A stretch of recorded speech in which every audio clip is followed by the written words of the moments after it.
Aujourd'hui, nous allons analyser un reportage qui a été publié par Radio-Canada et dans lequel on démontre comment l'intelligence artificielle améliore les techniques de neurostimulation. Cela pour parer à des problèmes neurologiques.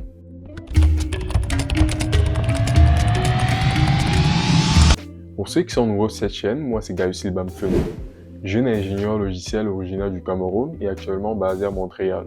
Ici, je vous parle de nouvelles technologies, d'intelligence artificielle et de carrière. Si vous êtes intéressé par cette thématique, priez de vous abonner et d'activer la cloche de notification, sans toutefois oublier de laisser un pouce bleu à cette vidéo.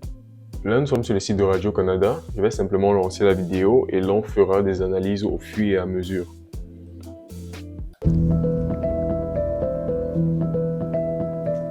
Droite, main gauche. Je vais vous demander de me faire les spirales sans... Yannick Gagnon est atteint de tremblement essentiel. De mettre l'effet secondaire. Cette maladie neurologique réduit progressivement son autonomie depuis presque 20 ans. Venir toucher mon doigt. Mais il y a quelques mois, des électrodes ont été implantées à l'intérieur de son cerveau. Ça, c'est notre tremblement de base. Donc, le monsieur que vous voyez là, c'est un patient qui est atteint de tremblement. C'est une maladie cérébrale. Et sa situation ne fait que s'empirer au fil des années. Donc, ce qu'ils ont fait récemment pour essayer de parer à certains symptômes, c'est d'insérer des électrodes au niveau de son cerveau. Des électrodes qui sont commandées par cette tablette que le monsieur qui est juste à côté tient. Et là, je vais le partir. Et voilà. Aujourd'hui, il suffit de modifier quelques paramètres sur une tablette et ses symptômes disparaissent. Les premières fois, toute la salle a su que j'ai pleuré puis je leur ai dit qu'il avait changé ma vie. Là. Donc là, c'est assez émotionnel parce que ça vient soulager le monsieur en question. Avoir ces tremblements-là, c'est un gros handicap au quotidien. Il y a sûrement des activités auxquelles il ne pouvait plus vaquer naturellement, normalement. Mais avec cette technologie qu'ils ont eu à développer, cela l'a rendu vraiment content. Au point où il a pleuré le jour où ils ont commencé à avoir des premiers résultats positifs. Donc ça, c'est le genre de technologie que j'aime bien. On voit l'impact que ça a dans notre société. Ça vient corriger des problèmes et non le contraire. C'est vrai qu'il y a des risques associés à cela, mais toutefois, l'objectif, c'est de faire du bien.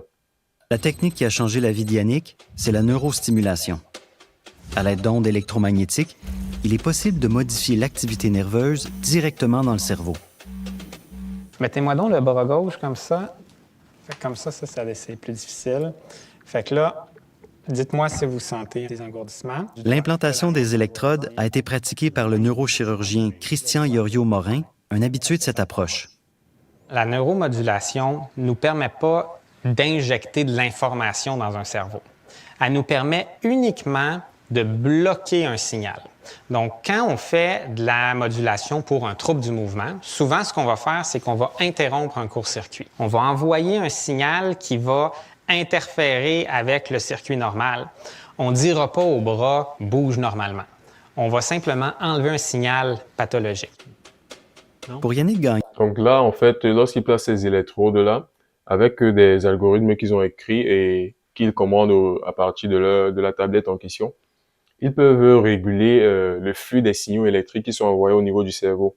Parce qu'en fait, le cerveau fonctionne avec des signaux électriques pour commander certains mouvements de notre corps, de certains membres de notre corps. Des signaux électriques sont envoyés afin de faire cela.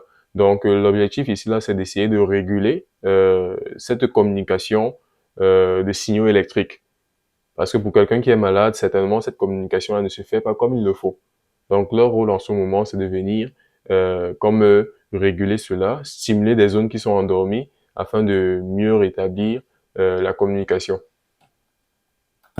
Bloquer ces tremblements a nécessité une approche invasive au cerveau. Vous allez sentir ici.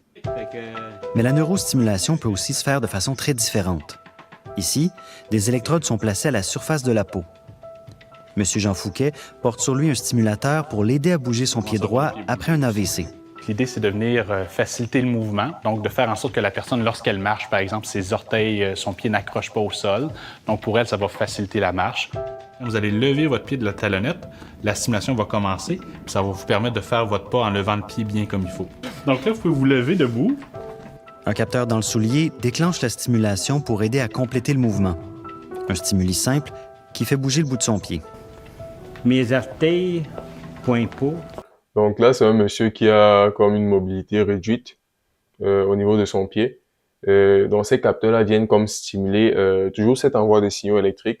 Ça communique avec des ondes. Question de l'aider à mieux effectuer les mouvements qu'il ne faisait pas par le passé.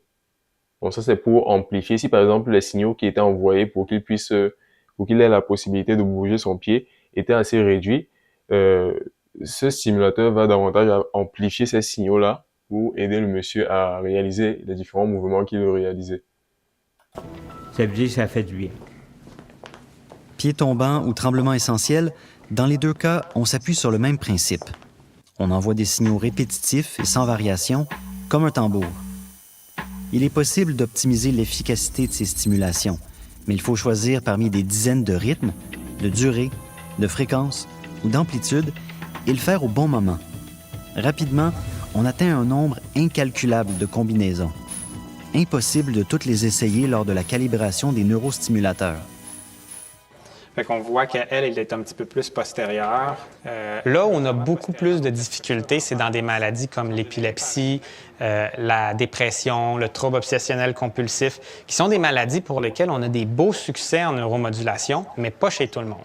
Probablement parce qu'on ne comprend pas encore assez bien le réseau, par où ça passe, où passe l'information, où est la cible optimale, et probablement parce que la cible optimale change d'une personne à l'autre.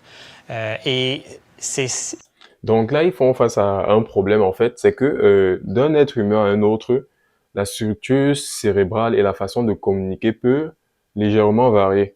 Donc du coup, s'ils font des tests sur une personne et que ces tests s'avèrent réussis, cela ne va pas garantir que l'on aura ce même degré de succès sur une autre personne. Cela dû au fait que la structure cérébrale peut nettement varier. Donc là, c'est un problème qui se pose lorsqu'on utilise des méthodes traditionnelles, des méthodes qui sont assez mécaniques, qui réagissent juste en fonction de ce qui est vu. Donc du genre, si c'est comme ça, alors fais ceci. Là, c'est très mécanique. Donc c'est là maintenant que des outils tels que l'intelligence artificielle vont entrer en jeu. Question de réguler ces signaux électriques envoyés par le cerveau de façon plus intelligente. Chez ces gens-là, qu'on a plus de difficultés à obtenir des résultats reproductibles. Ces difficultés limitent l'utilisation de la neurostimulation. Peux-tu la faire marcher?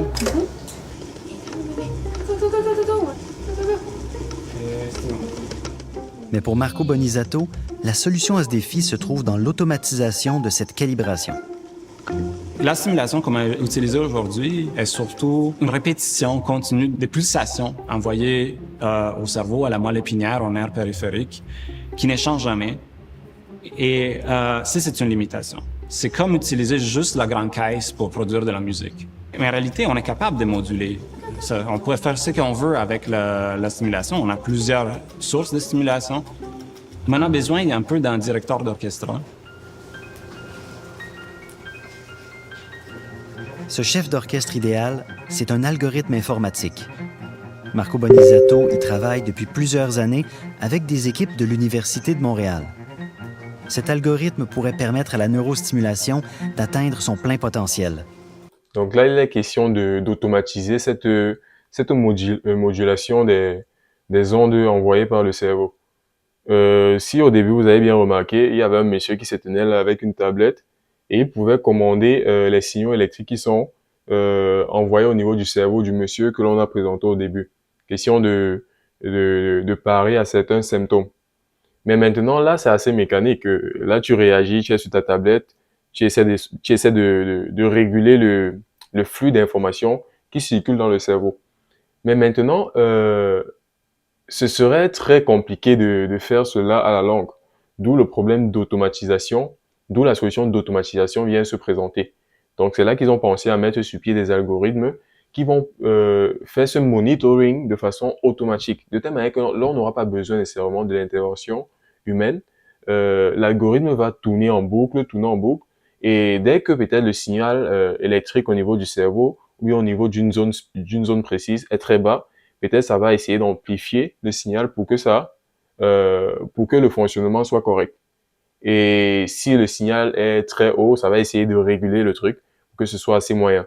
Donc c'est comme ça que ça fonctionne. Et par la suite, ils vont ajouter de l'intelligence artificielle à ces algorithmes-là, des algorithmes d'intelligence artificielle pour comment dire réguler ce flux de signaux électriques de façon très intelligente.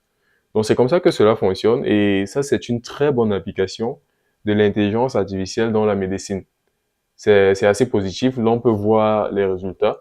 Ça permet à des personnes qui souffraient de tremblotes de voir leurs symptômes comme presque éliminés, de voir des personnes qui avaient de la peine à marcher, voir leur situation s'améliorer. Donc ça, comme on dit en anglais, c'est de la tech for good. On voit des technologies qui viennent vraiment apporter un plus à notre société, venir régler, qui viennent régler des problèmes auxquels on fait face au quotidien. Moi, j'aime bien ce genre de technologie, pas des trucs assez fantaisistes, c'est du concret. On voit des résultats qui sont assez positifs. C'est tout pour cette vidéo. J'espère que vous l'avez bien aimé. N'hésitez pas à laisser des pouces bleus, de vous abonner à la chaîne, d'activer la cloche de notification et de partager au maximum cette vidéo autour de vous. On se revoit pour notre prochain sujet. Prenez soin de vous. Peace.